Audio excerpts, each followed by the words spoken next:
সেই সময় রেহান ক্যান্টিনে বসে বসে ওর বন্ধুদের আসার অপেক্ষা করছিল।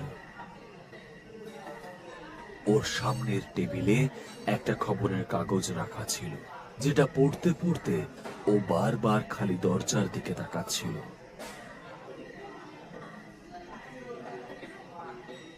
কিছুক্ষণ পরে ওর অপেক্ষার অবসান হলো, কারণ ওর বাকি বন্ধুরা নিতিন, রিধিমা, আরিয়ান আর শ্বেতা ক্যান্টিনে এসে হাজির হলো। সবাই ওর সাথে এসে দেখা করে বসে জমিয়ে গল্প জুড়ে দিল। ভাই, তোরা আজকে নিউজ পেপারটা দেখেছিস? হেভি ইন্টারেস্টিং খবর ছাপিয়েছে কিন্তু। আচ্ছা, কি লেখা আছে ওতে? আর ওই যে সীতাপুরের হাইওয়ে আছে না, যেখান দিয়ে আমরা সবাই প্রত্যেকবার আউট হাউসে যাই, সেই ব্যাপারে এখানে লিখেছে।